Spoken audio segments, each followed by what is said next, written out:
Good morning student. आज का अपना टॉपिक है केले का पार्ट नंबर 2 और वहाँ अपने चलेगा सिंचाई। केले में क्या चलेगा अपना टॉपिक सिंचाई। तो देखिएगा, केले को अधिक पानी की आवश्यकता होती है। क्या है? केले को अधिक पानी की आवश्यकता होती है। सर्दियों में 7 से 10 दिन के अंतराल पर तथा गर्मियों में 3 से 5 दिन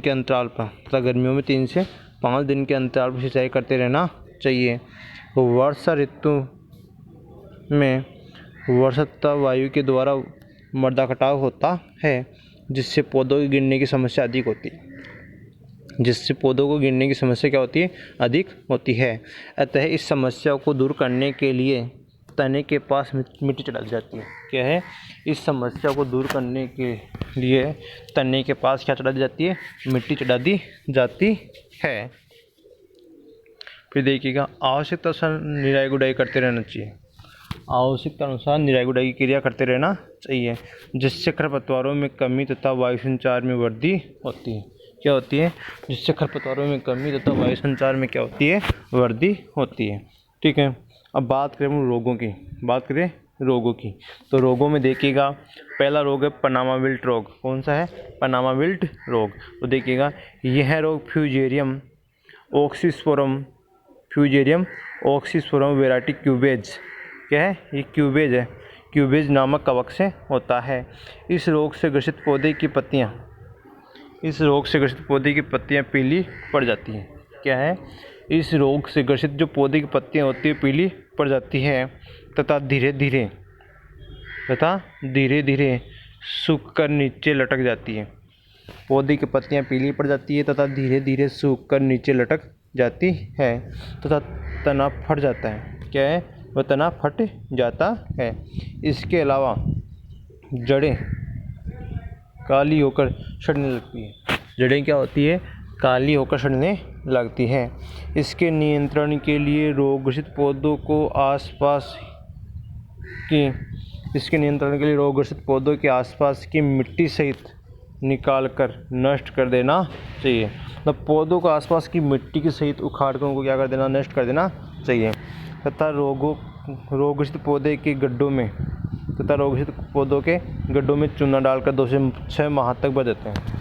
जो गड्ढा हो गया, ठीक है, वहाँ पर अपन क्या करते हैं? चूना डालकर उस गड्ढे को 2 से 6 माह के लिए क्या कर देते हैं? बंद कर देते हैं, मतलब भर देते हैं। ठीक है। अब फिर अगला रोग होता है इसमें सिगाटोगा रोग। अगला रोग कौन सा होता है? सिगाटोगा रोग। ठीक है। ये मतलब आपको ये रोग के बाद में ये लाइन लिखनी है, सिगाटोगा रोग दूसरा रोग। ठीक है। तो इसमें देखिएगा, यह रोग म्यूसिकोला नामक कवक से होता है। इस रोग से ग्रसित पौधों की पत्तियां छोटी व भूरे रंग की धब्बे के समान हो जाती हैं। इस रोग से ग्रसित पौधे की पत्तियां छोटे व भूरे रंग की धब्बे की समान हो जाती है। फल छोटे आकार के व कोणीय नुमा हो जाते हैं। ग्राफिकोला म्यूसिकोला। ठीक है। यह रोग वर्षा ऋतु में होता है। इस रोग के नियंत्रण के लिए उचित जल निकास की व्यवस्था करनी चाहिए। क्या करनी चाहिए? सिगाटोका रोग के नियंत्रण के लिए उचित जल निकास की व्यवस्था करनी चाहिए। तथा इसके अलावा डायथेन M45 की 0.1% मात्रा का 0.1% मात्रा का छिड़काव 20 से 25 दिन के अंतराल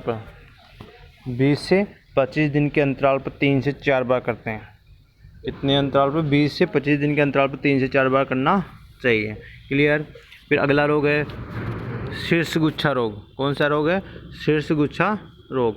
देखिएगा, शीर्षगुच्छा रोग में इस रोग से ग्रसित पौधे की पत्तियां अपरिपक्व होकर गुच्छेदार रह जाती है। इस रोग से ग्रसित पौधे की पत्तियां हैं जो अपरिपक्व होकर गुच्छेदार रह जाती हैं।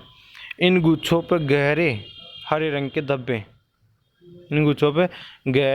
के धब्बे व धारियां बन जाती है। इस रोग के नियंत्रण के लिए रोग प्रतिरोधक क्षमता वाला शकर्स का चुनाव करना चाहिए। रोग प्रतिरोधक क्षमता वाले शकर्स का क्या करना चाहिए? चुनाव करना चाहिए।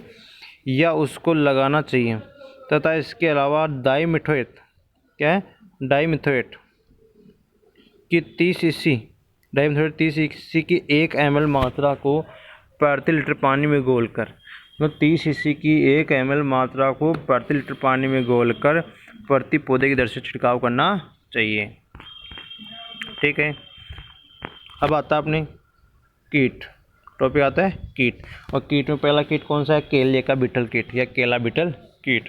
तो देखिएगा, यह कीट काले रंग का होता है, यह कीट काले रंग का होता है, जो छोटे छोटे फलों के कोमल भाग को खाता है, जो छोटे छोटे फलों के कोमल भाग को खाता है, जिससे फलों व पत्तियों पर विभिन्न आकार की धारियाँ बन जाती हैं, जिससे फलों व पत्तियों पर विभिन्न आकार की धारियाँ बन जाती है।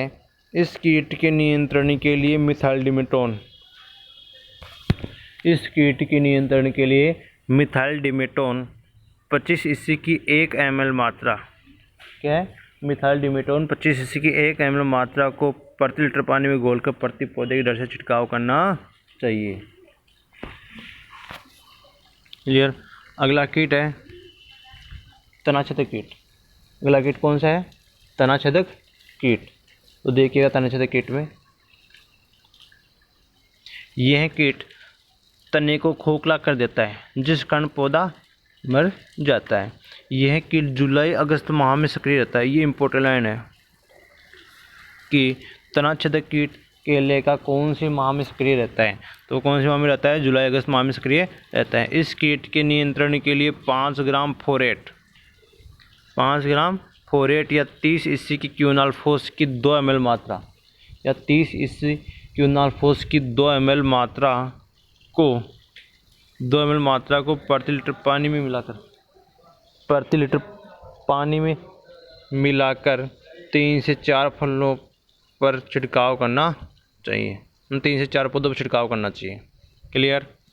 अब बात करते हैं उपज, केले की उपज कितनी होती है। तो देखिएगा, केले का पौधा लगभग 11 से 14 माह की उम्र में, केले का पौधा लगभग 11 से 14 माह की उम्र में फल देना प्रारंभ कर देता है। केले के पौधों में फूल आने के 5 माह बाद, केले के पौधों में फूल आने के 5 माह बाद फलन प्राप्त होता है। केले के पौधों में फूल आने के 5 माह बाद फलन प्राप्त होता है। भारत में केले के फलों की तुड़ाई, भारत में केले के फलों की तुड़ाई अप्रैल से सितंबर माह में की जाती है। भारत में केले के फलों की तुड़ाई अप्रैल से सितंबर माह में की जाती है। कौन से माह में की जाती है, अप्रैल से सितंबर माह में की जाती है। एक पूर्ण विकसित केले के उद्यान से, एक पूर्ण विकसित केले के उद्यान से 30 से 40 टन, 30 से 40 टन फलों का उत्पादन प्रति हेक्टेयर की दर से होता है। कितना होता है, 30 से 40 टन फलों का उत्पादन प्रति हेक्टेयर की दर से होता है। अब बात करें भंडारण की, तो भंडारण देखिएगा इसका 12 से 13 डिग्री सेंटीग्रेड तापमान पर, कितने पर, 12 से 13 डिग्री सेंटीग्रेड तापमान पर 85 से 90%, 85 से 90% नमी पर लगभग 1 सप्ताह तक भंडारित करते हैं। कितने सप्ताह तक, लगभग 1 सप्ताह तक भंडारित कर सकते हैं। क्लियर। ये आपका केले का टॉपिक कंप्लीट। ठीक है।